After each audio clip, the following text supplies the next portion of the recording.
Ils ne se sont pas donné rendez-vous, pourtant Max Roustan, le député sortant UMP, et Fabrice Verdier, le candidat PS sur la 4e circonscription du Gard, étaient bien côte à côte lundi. Au programme de la matinée, l'inauguration du temple d'Alès récemment rénové.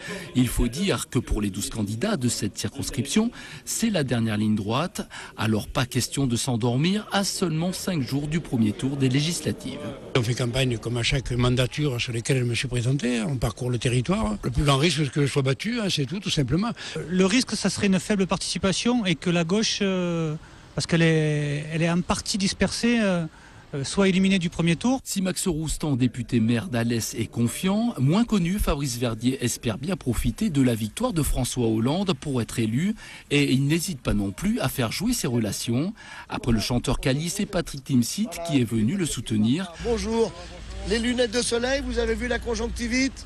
Rien à voir avec le côté star, je les remets, merci. Le comédien est installé dans le département depuis une vingtaine d'années et il est devenu un allié incontournable pour le candidat PS. Ça prouve que j'ai des relations, ça prouve que j'ai des soutiens, y compris nationaux, ça prouve que ces soutiens ne sont pas que politiques. Relations, soutien, autant d'arguments pour faire pencher la balance en leur faveur dimanche prochain. Si les Alésiens, les grands Alésiens et les gens de la circonscription souhaitent que l'on continue l'aventure du développement de ce territoire, il est évident qu'il faut qu'ils votent pour moi. Sinon, si je ne suis plus parlementaire, vous téléphonez à un préfet en tant que maire, il vous reçoit parce qu'il est républicain, mais il reçoit moins vite et vous n'avez pas le portable privé, quoi.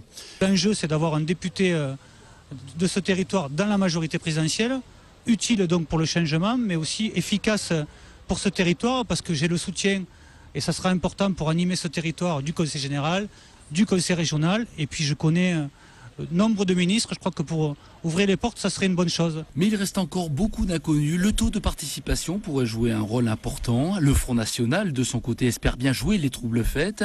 Au premier tour de l'élection présidentielle, le 22 avril dernier, sur cette 4e circonscription, Marine Le Pen terminait en tête avec 25,82% des voix.